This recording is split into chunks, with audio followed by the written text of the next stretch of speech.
Have you ever wanted to run your own AI server at home but found it too expensive or just downright confusing? Well, that changes today. Hi, I'm Kyle, owner and operator of Gray Technical. For the past 3 months, I've been researching and rebuilding AI servers from scratch, and I've developed a foolproof step-by-step tutorial that anyone can follow, and I'll have you up and running with an AI within an hour. Whether you've struggled with AI in the past or you're just setting one up for the first time, this guide is for you. You don't need any AI experience, you only need a basic understanding of hardware. Let's dive in, work together, and build your own low-cost AI workhorse.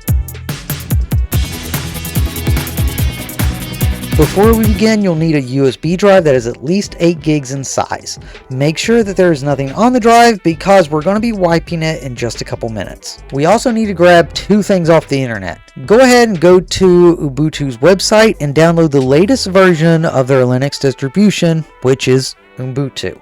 I don't really know how to say that. It's either Ubuntu or Ubuntu. It's Linux. This will be the operating system behind the AI. Next, we're going to get Rufus. Rufus is a tool that will allow you to take a bootable file and put it onto a USB stick. That's how we're going to install Linux on the AI computer. Insert the USB drive and open Rufus. Select your USB drive from the destination and then browse for your Ubuntu iOS that you downloaded. When you have both the destination and the iOS selected, click Start, select the default settings that pop up, and you'll see a warning telling you that the USB is about to be wiped. Click OK.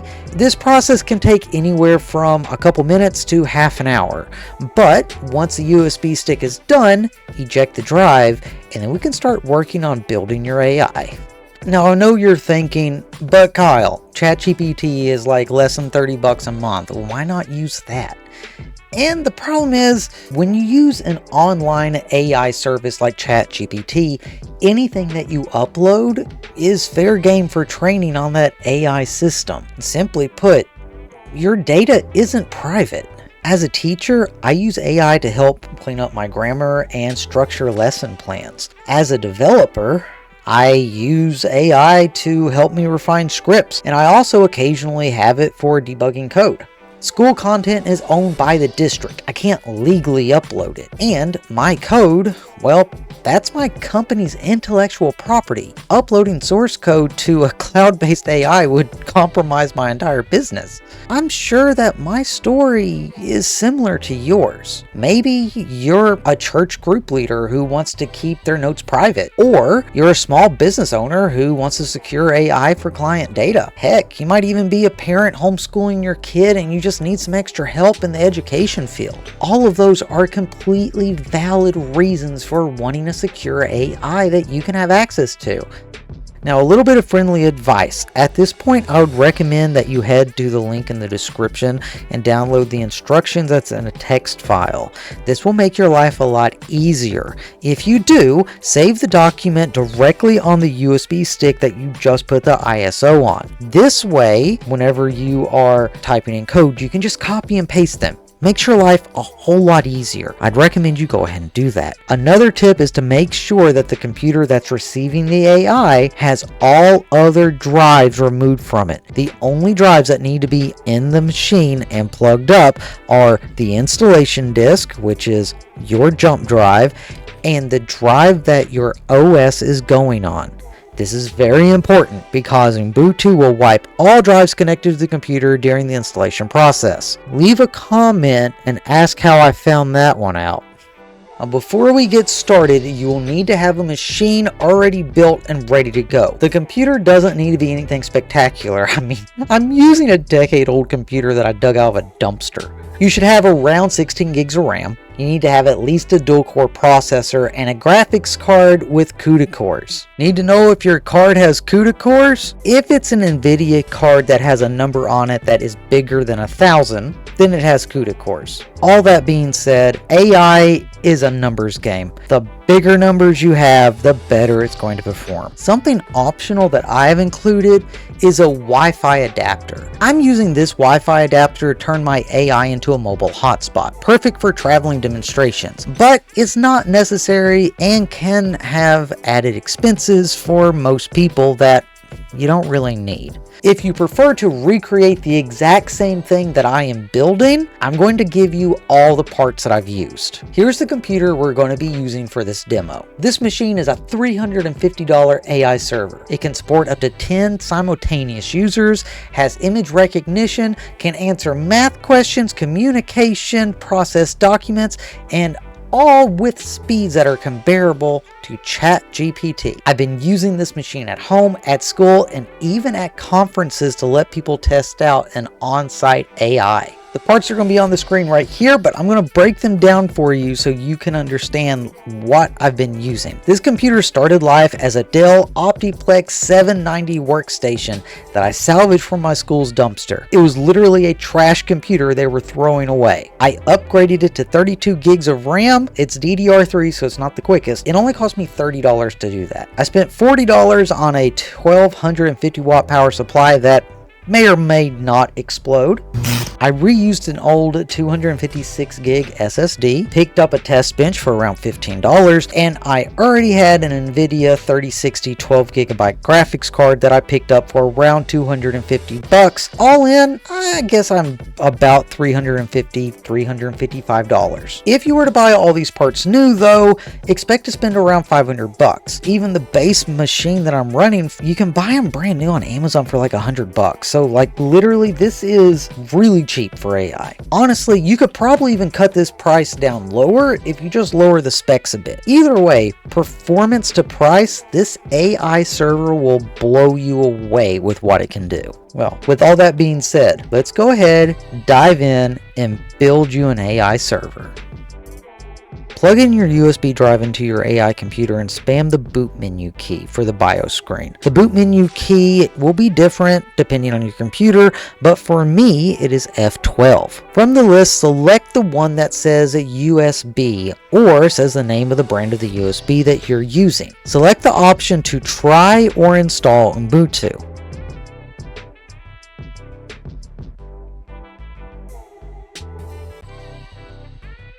Once Ubuntu environment has loaded, you might see an update prompt. Let it update first, then open up the installer icon from the desktop and start the process again. Continue through the standard installation process and set up your computer. If you're following along with me and plan on using my copy and paste method, make sure that you have your username as AI.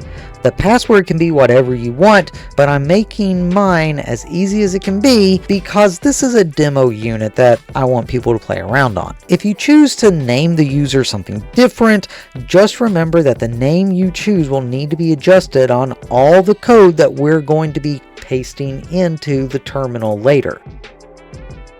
After the installation is complete, it'll ask you to remove the USB and then press enter. When your computer boots up again, you should now see the Ubuntu operating system. Congratulations! You are now halfway through building your AI. The bad news is that was the easy part. Let's just say you're going to be spending the next 45 minutes in the terminal. Now, I'm not going to sugarcoat it. Building an AI is hard. Everything was situational, it was hardware specific, and it was just straight up a nightmare to get anything working halfway decent. I was stuck in an endless cycle of failing installs, cryptic errors, and tutorials that assumed you were a Linux expert. And while I might be pretty fluent in Windows, I don't know jack crap about Linux. So after months of struggling, I finally developed the perfect step-by-step guide that anyone can follow. The link to this text document is in the video description, so you can follow along with me. It's seriously just copy and paste. I couldn't have made this any easier. These steps can be applied to any build and can get you up and running with a working AI model within an hour. So we're about to spend a lot of time in two specific places. One is the instruction text file that you previously downloaded from the link in the description. The second is going to be the terminal. Go ahead, drag and drop the instructions to the desktop from your USB. This will be the easiest place to access it later after we do some system reboots several times and things like that. The second thing I want you to do in preparation is pin the terminal to the dash. Pressing Ctrl-Alt-T will launch the terminal. When it loads, right click on the icon on the left hand side of the tray and say pin to dash. Now there will be a shortcut on your dash and it'll make your life a lot easier when we're plugging in code. I would suggest that you have the instructions open up on the right and terminal on the left. This will make it easier because we're going to be using the mouse to copy and paste. In the terminal, shortcut keys are not the same as normal applications. So Control-C and Control-V to copy and paste, they don't work. Because of this, the easiest way to copy and paste code is with the mouse and the mouse menus. In the instructions, jump to part 2 after the OS is installed. You will see that the code is separated into instructions. After the line run, followed by a colon, copy and paste that line of code into the terminal and hit enter. You will be asked to type in your password. The screen will not update as you plug in your password like it would in a typical login screen. Just know that when you type in your password, it is getting typed in. Once you enter it, hit enter, and if you entered the password correctly, terminal will start and it'll issue your commands. Please keep that in mind because whenever you do a reboot, you will have to re-enter your password whenever you try and change system files in the terminal. The first command is to download updates and check for any patches that might be available. Because this is a new install, more than likely you're not going to find any, or if you do, it's going to go very quickly. This is also where we're going to try and install the Nvidia graphics card driver. Make sure that you are using an Nvidia card. If you are unsure what card you're using, do a quick Google of the numbers that you find on the graphics card and it should tell you which one you have. Intel and AMD graphics cards will require a different setup, which I do not cover in this video. You can still use them, but Nvidia cards are currently the best for AI use. If you run into any errors while you're looking for the Nvidia drivers, don't worry about it. We'll address those later. Just hit yes or no and continue. Now there was an area after the first reboot that kind of got me. You need to enter your password, but it's kind of hidden in that text. Just know that if you come to this point and you're waiting on a prompt or something, type in your password, hit enter, and it should take right back up.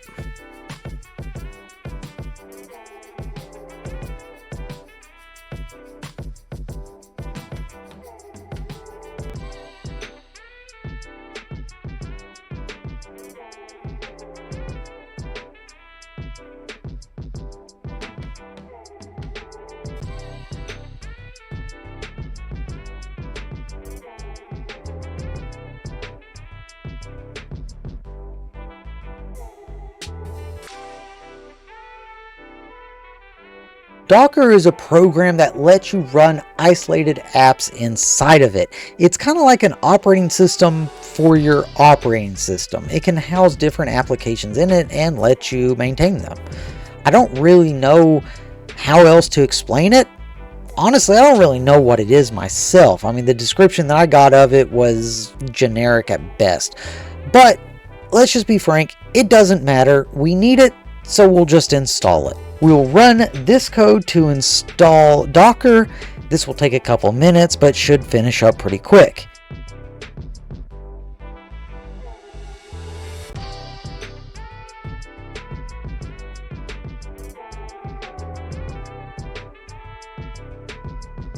After Docker is installed, we will then go and update the Nvidia drivers again. This is going to happen a total of 3 times in this tutorial. Apparently, being told you're pretty twice isn't good enough for Nvidia. It needs to be told a 3rd time. Leave another comment and ask me how I found that one out.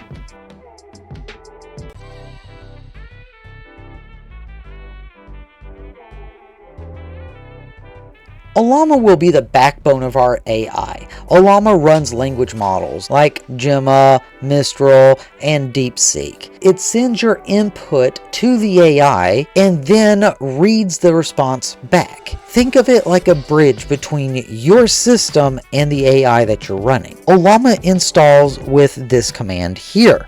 It will take about a minute or so, and once it's done, run sudo reboot to reboot the system. Cool fact that I didn't really know, sudo stands for super user do. It's like Linux calling you a superhero and letting you do whatever you want. It's kind of flattering, really. Open WebUI is the interface that you're going to have between you and the AI models. It's like ChatGPT, but you can customize it any way you want. It is so cool. We're going to be starting by cloning over the Open WebUI databank. This will take about 5 minutes. When it finishes, you'll get your first glimpse of your AI. Go to the website URL http://localhost:3000. Please notice that the beginning of that site is HTTP. It is not HTTPS. This is very important, and if you mistype it, then you will not go to the correct page. Now on this page, you're going to be setting up your very first account. The first account is going to be the master admin account. You don't have to have legitimate email or a legitimate login or anything like that, but you do need to remember what you set up for your first account. This will be how you can edit things later on. Now you can add more admin accounts later, but for now, this is going to be your way that you can make this AI work the way you want to. After you get an account created, you can try and talk to it, but you won't get very far. We haven't installed any models yet. This is completely optional. If you don't want to have a hotspot so rando people can tap into your AI, you can completely skip this section. I wanted to include this bit at the end, but for compatibility reasons, it actually works best to install the drivers now for Wi-Fi and hotspots. My main goal with this AI was to set up a mobile demonstration. I want to be able to pack this AI to conventions or even like staff meetings or something and allow people to try out AI that might be curious about it. The easiest way that I could come up with to do this whenever it was running off a network to still allow people to tap into it was to use a hotspot or a Wi-Fi adapter and have it run as a hotspot. Because believe it or not, most Wi-Fi adapters will let you share a hotspot. You just have to toggle on a setting. Not only does this thing not have Linux drivers, it also does not support hotspot right out the box. But luckily, we can fix that. You see, with the code that we have here, we can actually change this Wi-Fi adapter into a mobile hotspot and get it to work on Linux. The only thing we need to find out is the serial number off of this specific adapter. How we can do that is type in the command IPA inside terminal. It'll give us a complete list of everything hooked up to the computer that can have an IP address. We are then going to look for something that says WLX.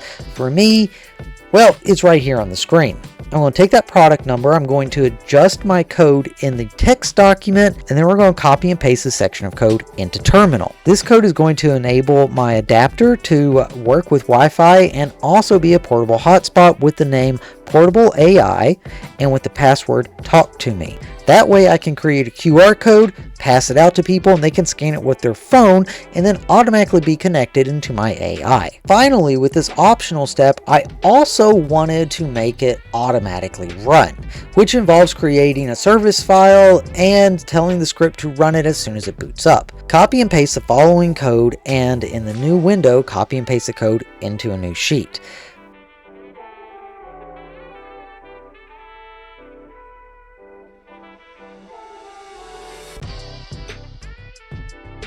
To save this file, you're going to have to hit Control and O, and then press enter to confirm that you wanted to save it. To close out of the document after it's saved, it's Control X. Now we need to enable this service to run automatically. Finally, we're going to reboot, and upon restarting, the computer should have Wi-Fi and also should be sharing a hotspot. How cool is that? Now, I wanted this AI to automatically boot up so I could just plug it in, turn it on, and it goes and it just works. To do this, we need to make a startup file. Inside a terminal, you're going to want to type in the following command, or copy and paste it in, same difference. If you set up a Wi-Fi dongle, then remove the hashtag in front of the NHCI connection.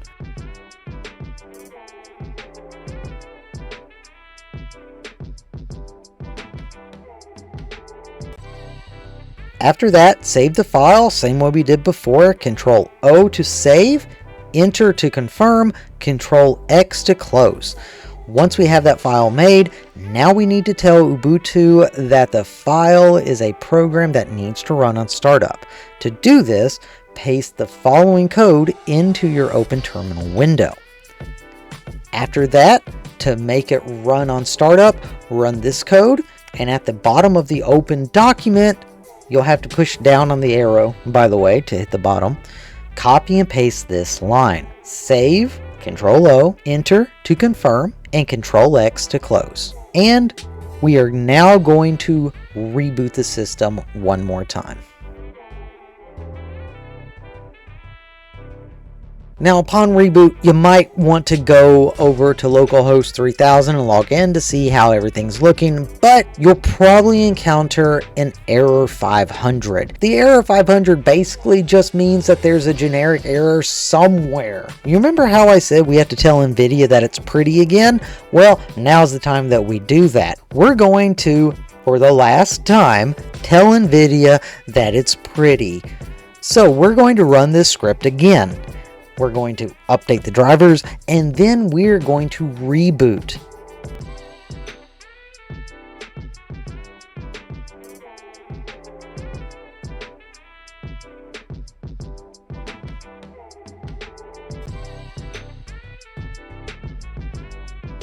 After the computer turns back on, everything should be running. Go to the AI landing page, such as localhost 3000, log into your admin account and start chatting, but it doesn't work.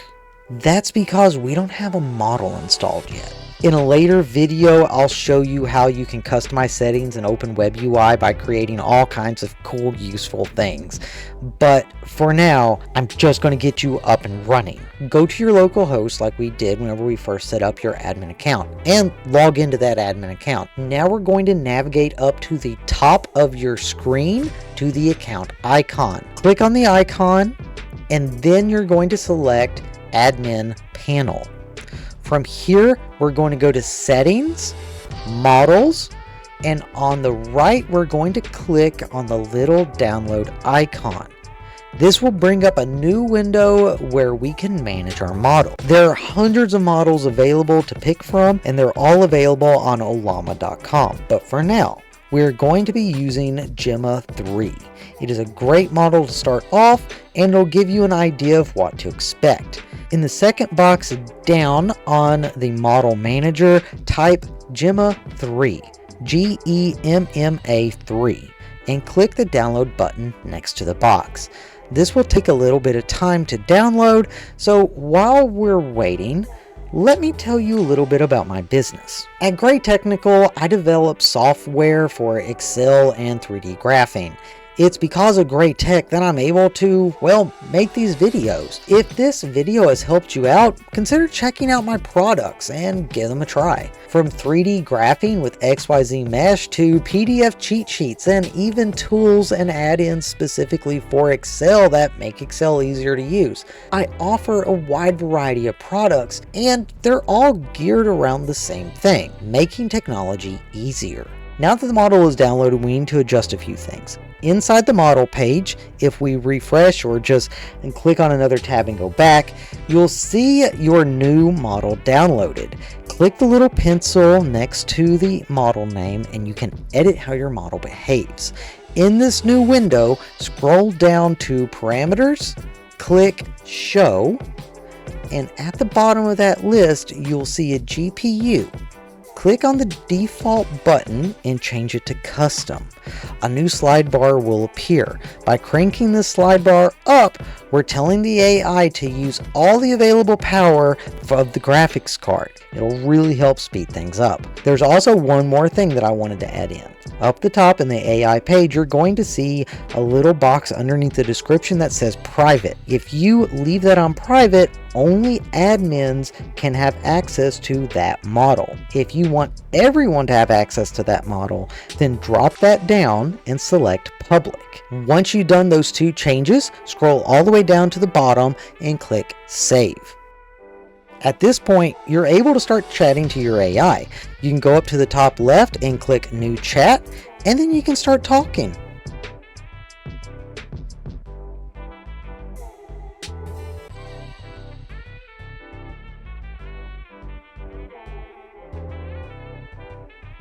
If you are going to be the only one using this, then, well, you can kind of stop here. But if you want multiple people to be able to use this AI, we got a couple more steps. First off, we need to start setting up multiple users so they can join this AI. Inside the admin panel, go to General and toggle on Allow Users to Join. Then click through the options to make the new users that join a user instead of pending. After that, click Save, and you can accept users to your AI. But there's also two problems. First off, the local host only works on your machine. If you want other people to see the AI and actually be able to join it on a network, you need to know what your IP address is so people can tap into it and use the AI.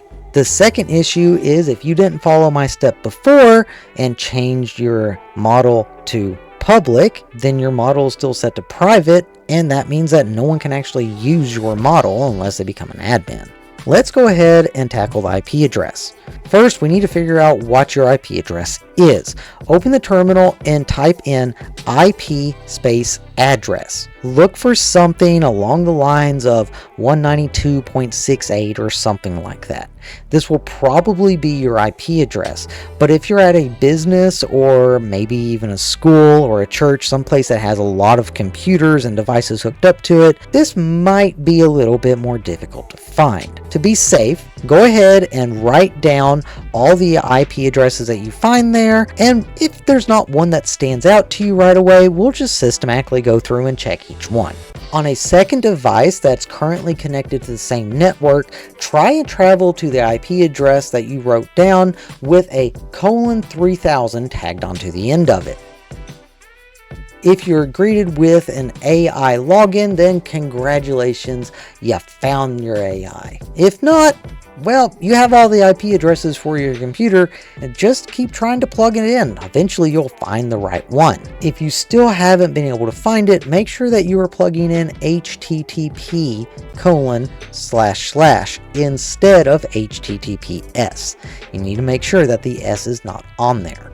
The second step to make sure that everyone can use your AI is to, like I mentioned before, set the AI model to public. Inside the admin panel, go to Settings, navigate to Models, and edit your model that you have installed. Under the description, you will see something that says Private. Change that to Public, and now everyone can see your AI.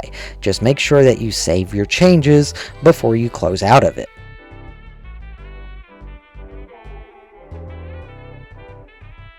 And now you should be able to travel to that page with any computer hooked up to your network, create a new account, and then log in and start using your AI. Now, I know that there are so many things that I have not covered in this video, such as setting up a static IP address, customizing models, and setting up groups.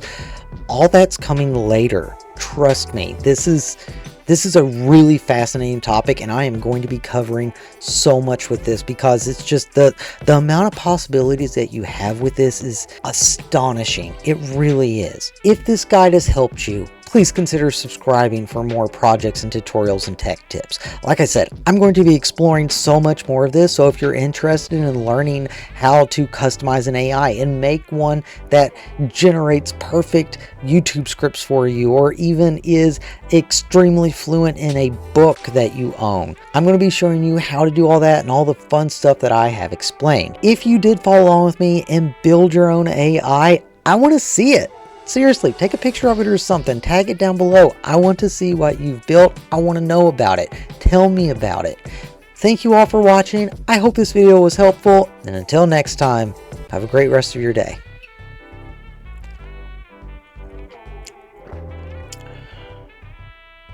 Yeah, this coffee is quite cold.